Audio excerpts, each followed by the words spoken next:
Selamat pagi, salam sejahtera bagi kita semua. Yang saya hormati, Ketua, Sekretaris, Anggota Senat ISI Surakarta, Ketua dan Anggota Dewan Penyantun ISI Surakarta, Rektor beserta Wakil Rektor ISI Surakarta, Direktur Pasca dan jajarannya, tenaga pendidik dan kependidikan ISI Surakarta, tamu undangan dan hadirin yang saya muliakan, dan keluarga saya yang saya cintai. Saya sungguh bahagia atas pengabdian gelar Dr. Honoris Causa oleh ISI Surakarta yang pertama kali dilakukan oleh ISI Surakarta. Saya sungguh bahagia karena berdiri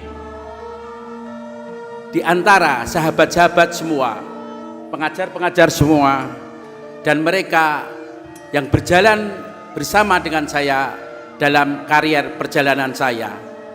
Ini adalah penghormatan terbesar bagi diri saya.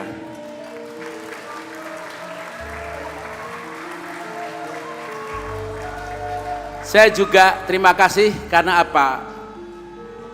Sejak tahun 2004 saya telah bekerja dengan mereka, seniman-seniman dari ISI Surakarta, dari generasi ke generasi, dari generasi Rahayu Supanggah dan kawan-kawan, Eko Supriyanto dan kawan-kawan, dan bahkan kini dengan film melodrama bekerja dengan teman-teman semester 4 dan semester 3 di ISI Surakarta ini. Dan jika seseorang tumbuh di antara bakat-bakat, dan jika seseorang tumbuh di antara ruang-ruang pendidikan dan penciptaan, maka itu adalah sebuah ekosistem, sebuah oase seperti judul dari karya saya ini, ruang subur bagi kita untuk tumbuh. Terima kasih ISI Surakarta. Saudara sebangsa dan setanah air, pada hari ini saya akan menguraikan sebuah tajuk strategi budaya sebagai oase masyarakat sipil yang demokratis. Tadi saya katakan, oase adalah ekosistem. Anda tidak bisa mengambil salah satu unsurnya saja. Seluruh unsur harus hidup untuk menumbuhkan sebuah kesuburan, sebuah mata air bagi semua kehidupan. Kebudayaan adalah mata air bagi semua kebudayaan. Demikian juga karya-karya seni. Persoalan kita adalah sering kita tidak menghubungkan dan meletakkan seni dalam peranannya memajukan masyarakat sipil yang demokratis, produktif, dan kritis. Seringkali seni hanya dianggap sebuah hiasan oleh kita semua, sehingga sahabat-sahabat seni, institut seni sering tidak mendapatkan hak ekonomi, hak politik, dan hak berbangsa, seperti juga hak-hak dari bidang-bidang yang lain. Oleh karena itu, saudara-saudara sebangsa dan setanah air, peradaban selalu dimulai dengan pertanyaan. Maka saya mencoba bertanya yang sederhana di antara kita saja. Misalkan Pak Pandi ini dari Bali, promotor yang saya sayangi ini. Karena dari Bali, coba kita pikirkan, kalau seni diambil dari kota Bali, dari wilayah budaya Bali, seni, apakah religinya akan hidup? Apakah turisme akan hidup? Dan kalaupun kita ambil semua, apakah ekonomi dan politik bisa menghidupkan Bali sebagai kota turisme? Saya yakin tidak bisa. Saya yakin tidak bisa. Ambil seluruh seni dari kota Bali, dari wilayah Bali. Ini hanyalah contoh. Mari kita lihat drama Korea, drakor yang pasti ibu suka. Bukankah dunia, bahkan ibu-ibu, bapak-bapak, anak-anak muda kita mencintai bahasa Korea, mencintai gaya hidup Korea, mengetahui tempat-tempat dan budaya Korea, apakah lewat politik dan ekonomi besar? Tidak, saudara-saudara, lewat film yang ada pada ruang-ruang keluarga kita. Dengan apakah politik bisa masuk dalam ruang keluarga seluas seterbuka drama Korea? Di sini ada Reza Radian, ada berbagai teman-teman lainnya, ada Prilly dan sebagainya. Semoga ada Nicholas Saputra juga. Dan bagaimana mungkin misalkan Cokro Aminoto atau Habibie kalau dibaca di buku sejarah, paling bukunya laku 2000 eks lempar. Tapi para bintang membawa nilai-nilai kepahlawanan, gaya hidup, harapan, dan sebagainya untuk masuk ke hati saudara-saudara, ke hati tiap orang yang kadang tidak bisa dibeli dengan uang, ekonomi maupun politik. Nicholas Saputra membawa misalnya si Hoki. Siapa yang baca si Hoki secara luas? Prilly membawa kisah-kisah hidup di dalam ruang-ruang keluarga kita tentang berbagai kehidupan misalkan. Saudara-saudara sekalian, maka pertanyaan kedua dari kita, dari mulai apa yang disebut Orde Lama dan Orde Baru, selalu menyebut ekonomi dan politik sebagai panglima atau prioritas. Pertanyaan saya, kita semua di sini, kapan kebudayaan sebagai panglima dari pemajuan kebangsaan ini?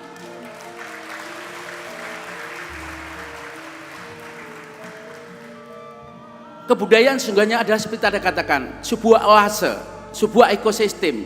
Di dalamnya politik, ekonomi, humaniora dan sebagainya ada di dalam kebudayaan itu. Kebudayaan adalah cara berpikir, bertindak dan bereaksi sebuah bangsa menghadapi dinamika menghadapi dinamika dunia. Karya-karya Korea misalkan, itu adalah cara berpikir, bertindak, bereaksi sebagai suatu ekosistem. Maka dibangunlah seluruh strategi budaya dari bank, institusi film, kebijakan pemerintah sebagai suatu ekosistem semuanya dan tidak bisa dipecah-pecah. Maka saudara-saudara sebangsa dan setanah air, menjawab pertanyaan kenapa sering produk seni atau kebudayaan dianaktirikan atau dikecilkan peranannya. Saya akan mengutip Pramuja. Kalau tadi segalanya mulai dari pertanyaan, maka sesungguhnya segala hal dimulai sejak awal kita berpikir tentang arti kebudayaan dan tentang arti seni itu. Kebudayaan sering diartikan tadi saya hanya dimanifestasikan sebagai bentuk seni dalam pengertian mikro.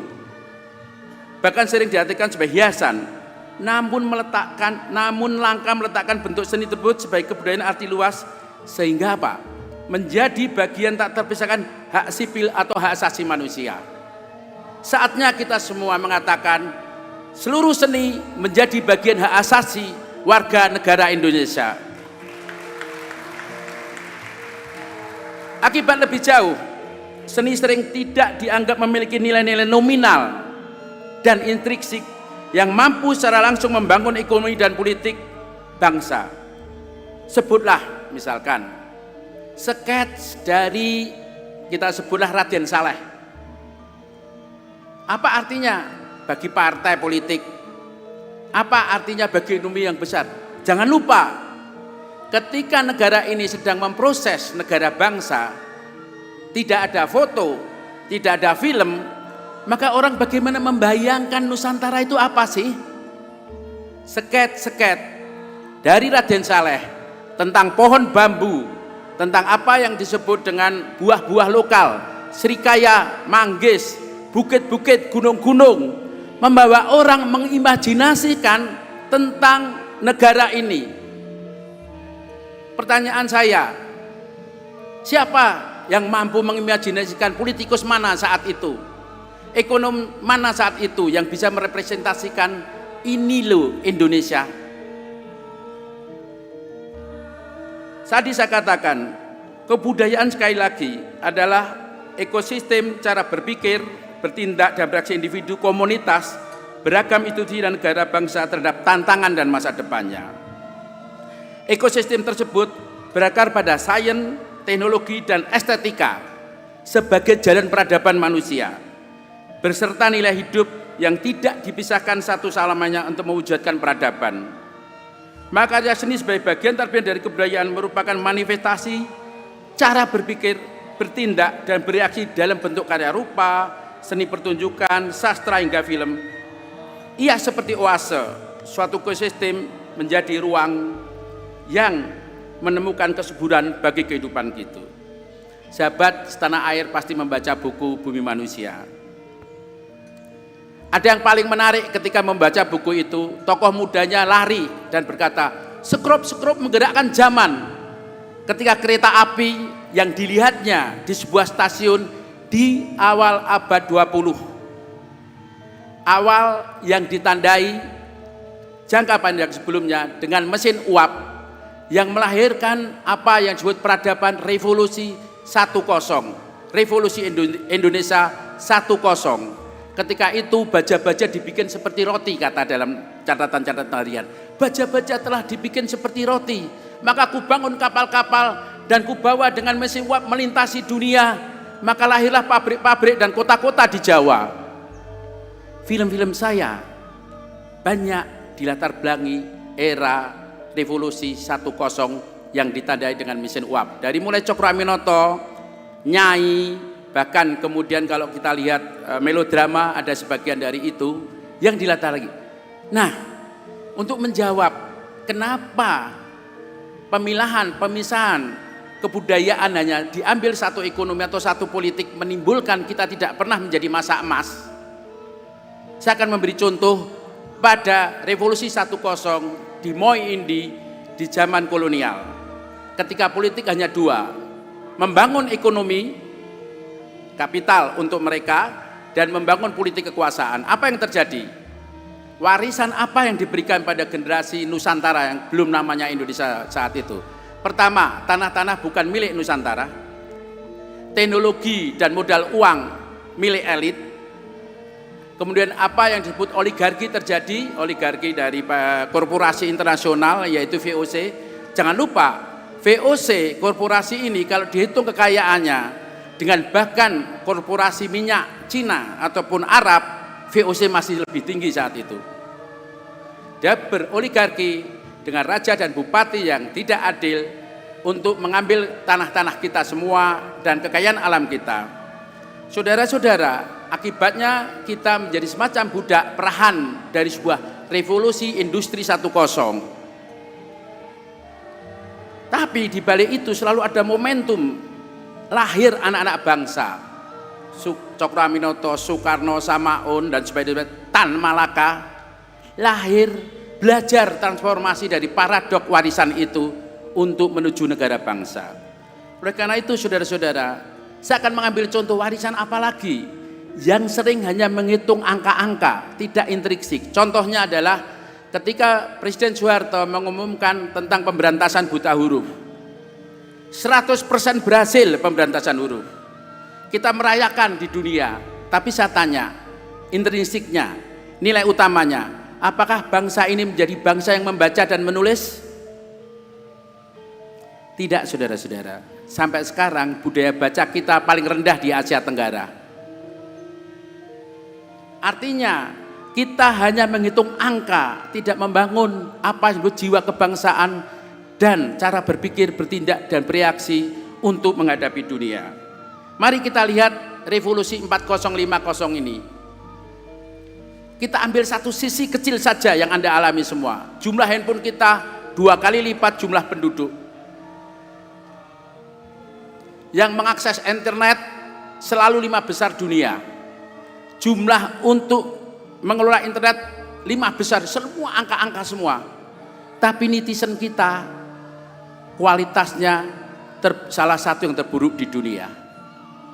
Artinya kualitas individu berbangsa kita membangun masyarakat sipil yang sehat, produktif dan kritis untuk membangun demokrasi, kualitasnya masih sangat rendah dalam ekosistem media baru sekarang ini.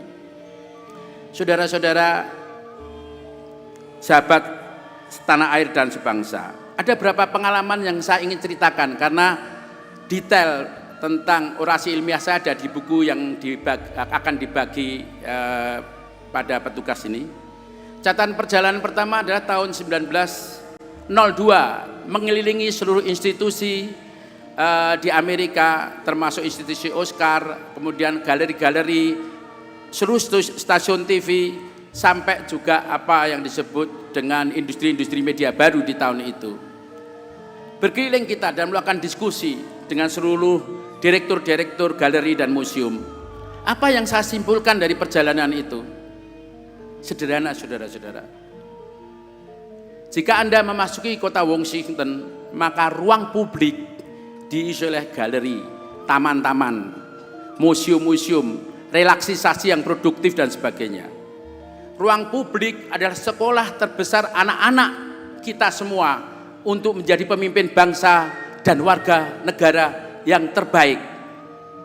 Ruang publik yang diisi dengan kebutuhan pertama, seni, kesehatan, relaksisasi, hiburan yang produktif dan kritis adalah ruang pendidikan terbesar seluruh bangsa.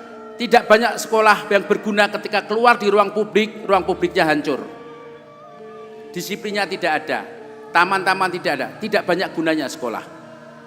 Maka pada waktu dikatakan kita harus menjadikan kebutuhan pertama, seni, kesehatan, pendidikan, sebagai prioritas yang disebut pemajuan kebangsaan, termasuk di ruang publik.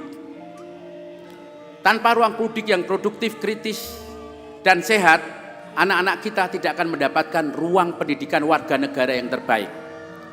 Maka perjalanan di Amerika hanya menunjukkan seni adalah bagian hak asasi manusia untuk bisa tumbuh menjadi warga negara yang baik.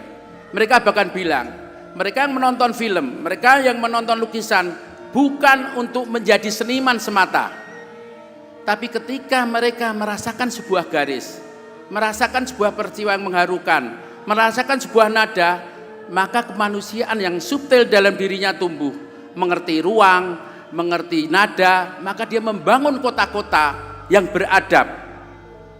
Maka lahirlah pemimpin-pemimpin, kalau jadi presiden, jadi menteri, dari ruang publik sebagai kuasa itu, maka dia akan membangun peradaban di kota-kota yang dipimpinnya.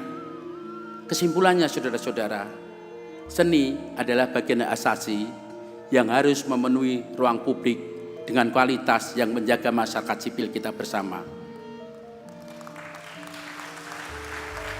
Perjalanan saya yang kedua ada perjalanan diundang oleh Paus tahun 2009 dengan para seniman dunia, 100 seniman, termasuk Andrea Bocelli, Bill Viola, lalu pematung-pematung dari Meksiko dan sebagainya. Apa yang dikatakan Paus pada waktu itu?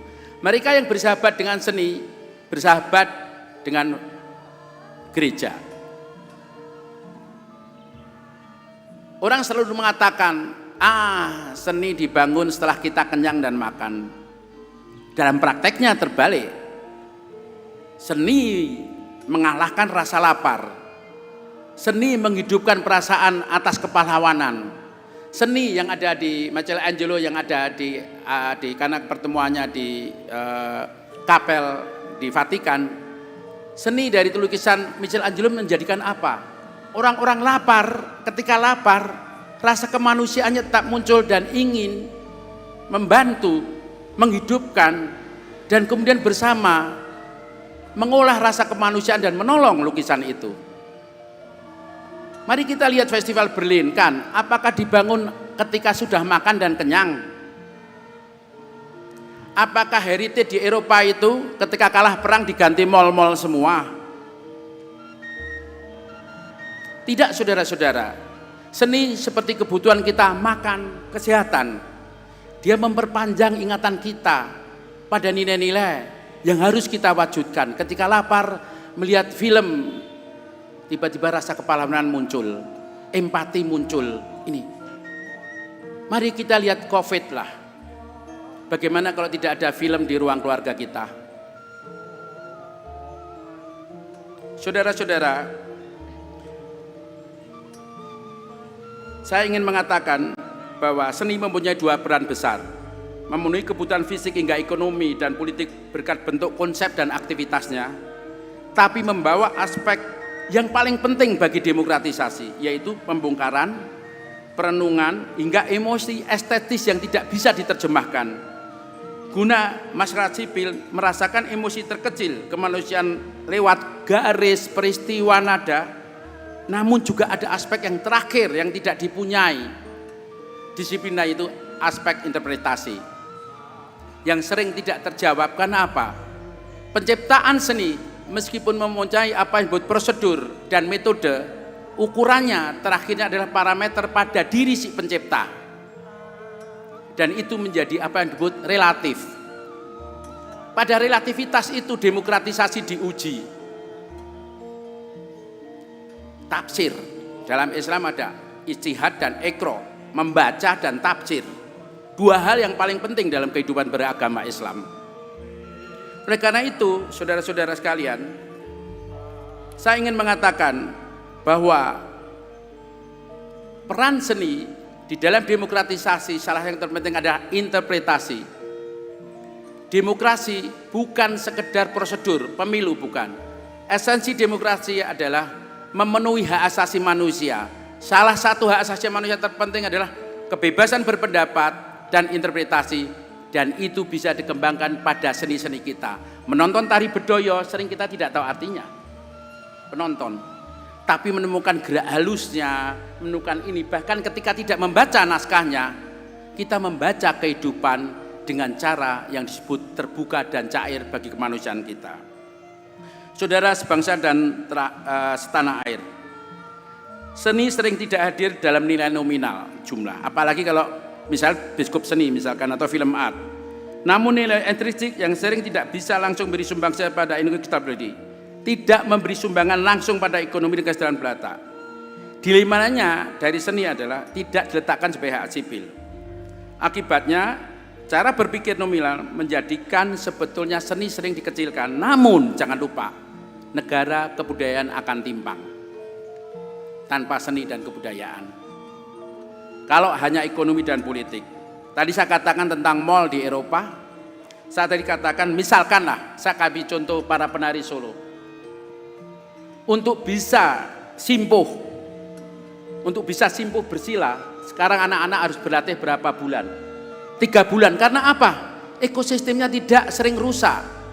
Di kota-kota, pasar modern datang, tidak lagi pasar tradisional yang bersimpuh. Akibatnya ruang-ruang tidak bersimpuh lagi. Kalau dari kecil sudah bersimpuh, melatih tari gampang. Tapi begitu tidak bersimpuh, melatih tari sulit sekali. Masa kecil dulu harus mengambil melatih dengan tangan seperti ini. Maka ketika besar dan kemudian meletakkan di tempat tidur di rumah saya di Jogja, sekarang untuk bergerak seperti ini perlu kursus. Bahkan metode-metode tari yang luar biasa. Karena apa? Seluruhnya tidak dilihat sebagai ekosistem. Tari punya ekosistem sendiri. Pertumbuhan dari baju tradisi, pertumbuhan dari apa yang disebut ruang-ruang untuk hidup sehari-hari kayak pasar tradisi dan sebagainya. Ini tidak dilihat sebagai ekosistem menyeluruh. Jika ekosistem tidak menyeluruh, maka pertumbuhan tari juga harus bekerja keras untuk menumbuhkan generasi baru. Pembicaraan terakhir adalah tentang strategi budaya. Kebetulan ada Pak Mahendra. Secara jujur, bukan karena Pak Mahendra di sini. Saya sebagai pribadi termasuk mungkin bagi isi ya, langka sekali merasakan hadirnya pemerintah di dalam kerja dan aktivitas seni, dan Kementerian Mendikbud dan Ristek tahun periode ini kita harus tepuk tangan telah hadir di dalam kehidupan sehari-hari kita. Pertanyaan adalah bagaimana caranya individu, komunitas, institusi lewat berbagai model perencanaan mengimplementasikan filosofi dan konsep-konsep kebudayaan untuk bisa diakses dalam kehidupan bermasyarakat dan bernegara. Dalam arti mikro, strategi budaya adalah metode praktis mengandung implementasi agar individu bisa mengelola proses kreasi dan apresiasi dan aktivitasnya secara demokratis. Dalam praktisi pemerintahan, strategi budaya merujuk pada kerja, kebijakan pelaksanaan pemerintahan yang didukung 1 oleh sumber hukum, 2 manajemen ekonomi negara, dan ketiga penguatan institusi baik institusi pemerintah ataupun institusi berbagai ragam kehidupan untuk melindungi, memberdayakan, dan memproses kreasi dan apresiasi dalam berbagai bentuknya serta aktivitasnya. Sesungguhnya era ini kita melihat berbagai apa yang disebut model-model strategi budaya. Mari kita lihat berbagai model strategi budaya. Mari kita lihat di 1.0. Kenapa Cokro Aminoto disebut Raja Jawa tanpa mahkota? Mengurangi kekuasaan Raja Solo dan Jogja. Pertama, strategi budaya dia, cara berpikir, bertindak, dan bereaksi adalah mengatakan rakyat boleh memakai batik-batik bangsawan. Akibatnya orang Jawa Timur semua itu memakai baju bangsawan dan pergi ke seluruh daerah dengan sama rata sama rasa. Satu, itu adalah politik fashion. Politik dua, politik bahasa. Cokro Aminoto mengatakan, kamu boleh memakai bahasa kasar, tidak perlu bahasa halus untuk berbicara dengan pejabat. Bagaimana dia menarik perhatian orang itu. Ketiga, apa yang disebut strategi budaya ekonomi dan apa yang disebut PR. Setiap anggota Serikat Islam harus punya koperasi dan punya koran. Dan sekali lagi punya kelompok kesenian.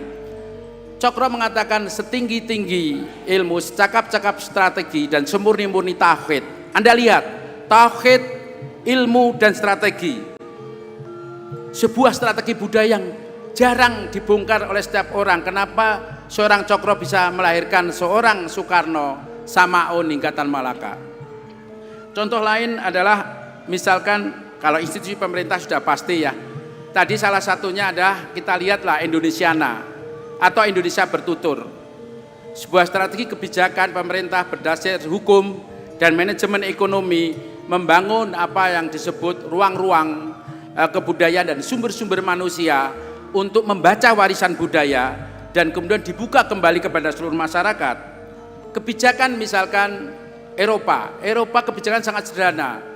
Kebutuhan satu yaitu seni, kesehatan, pendidikan dan sebagainya harus disubsidi oleh kebutuhan tiga dan oleh sistem pajak intensif.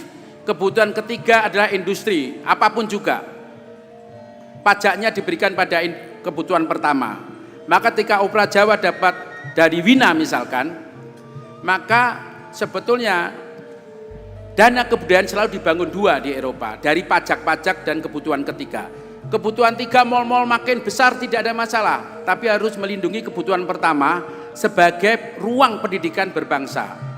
Maka mereka selalu membangun dua, uang untuk penciptaan dan uang untuk distribusi, termasuk Biskup Art dan TV publik untuk membeli karya-karya seni. Jadi ada suatu siklus yang dibangun dalam strategi budaya yang membuat uang negara atau uang pajak berputar menjadi intelektual dan keterampilan kerja. Dan kalau untung, negara juga untung. Mari saatnya kita membangun strategi budaya bersama-sama. Tapi juga ada strategi budaya yang dibangun oleh teman-teman di sini. Ada Eko misalnya, membangun kerjasama dengan seluruh daerah, tapi juga menciptakan karya-karya seni. Ada juga Melati misalkan, ada juga apa yang disebut dengan 5 gunung, ada Hibil Sama dengan sisi lain sejarah misalkan. Tapi ada juga misalkan Resa dengan Festival Film Indonesia yang cara kerjanya menumbuhkan organisasi film untuk tumbuh. Saudara-saudara sekalian, ternyata kita mempunyai model-model yang mampu menjadi strategi budaya untuk menumbuhkan apa yang disebut kemajuan Indonesia itu sendiri. Oleh karena itu, saya ingin pada hari ini memutar film bahwa sesungguhnya ketika saya mencipta film, terdapat strategi budaya untuk membuat semacam mikro sejarah Indonesia dari pandangan personal saya sendiri. Terima kasih. Demikian saya. Barangkali ada banyak yang memberi fakta yang membuat kita sakit. Tapi rasa sakit itu sangat perlu untuk mengetahui bagaimana kebangsaan kita dibangun, disatukan, diwartakan.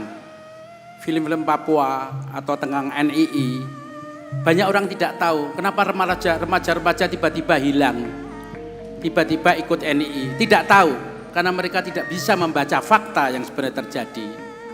Fakta, data adalah peta keindonesiaan kita untuk bersama-sama kita menuju kebersatuan dan kemajuan berbangsa. Inilah beberapa dari film saya yang selalu menjadi mikro perjalanan sejarah bangsa. Sebagai penutup, saya ingin mengatakan dan menyimpulkan bahwa kebudayaan ataupun seni selalu berfokus pada tikar atau apa yang disebut tungkunan tiga, yaitu kebudayaan populer, kebudayaan warisan budaya atau heritage atau seni warisan budaya, ataupun kebudayaan alternatif atau seni-seni alternatif yang bisa dilihat misalnya seni alternatif di Indonesia Bertutur misalkan. Ketiga seni ini sering hanya diambil kebudayaan populer massa yang mengandung ekonomi dan politik besar.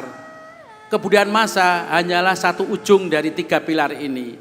Batik cap yang populer dipakai sekarang ini tidak mungkin ada tanpa batik tulis. Louis Vuitton yang simbolnya adalah apa yang disebut batik kawung tidak akan mungkin menjadi Louis Vuitton tanpa batik kawung yang diciptakan oleh para maestro. Ketiga-tiganya selalu menghidupi. Ketika kebudayaan populer atau massa atau seni massa jenuh, maka lahirlah alternatif-alternatif untuk menumbuhkan kembali. Tiga pilar ini adalah bagian dari strategi budaya yang harus kita bangun bersama dan saling menghidupi. Sebagai penutup saya akan membacakan beberapa catatan, kesimpulan dan saran-saran. Pertama, peran seni harus dibaca dalam konteks kebudayaan dalam arti mikro maupun makro sebagai bagian penting cara bertindak, berpikir dan bereaksi sebuah bangsa, sebuah oase, ruang subur peradaban sebagai suatu ekosistem yang tidak bisa ditumbuhkan dari satu sisi seperti ekonomi atau politik saja. Peran seni tidak saja fisik dan ekonomi, namun juga peran esensi demokrasi karena membawa emosi estetis yang penuh relativitas, pembongkaran, hingga interpretasi yang menjadi dasar demokrasi maupun upaya membaca hal-hal kecil kemanusiaan. Peran seni serta aktivitasnya saatnya disosialisasikan dalam pendidikan sebagai bagian dari hak-hak sipil. Hak-hak sipil terdiri dari tiga, hak politik termasuk hak berpendapat dan sebagainya, dan kemudian apa yang disebut dengan hak sosial budaya termasuk seni dan hak ekonomi. Itu ada tiga pilar dari hak sipil dan seni ada di seluruh pilar dari hak-hak sipil ini. Sering sekali kita tidak meletakkan di ini, hanya meletakkan sebagai manifestasi benda saja yang sering dikecilkan. Pemajuan peradaban atau berbangsa tidak lagi diukur pada aspek nilai-nilai nominal, baik dalam peran ekonomi ataupun peran politik. Tadi saya katakan, kalau hanya aspek nominal, Eropa tidak punya gedung-gedung heritage karena diganti mall saja. Namun juga nilai intrinsik yang justru menjadi dasar masyarakat sipil yang demokratis, kritis, dan produktif. 5.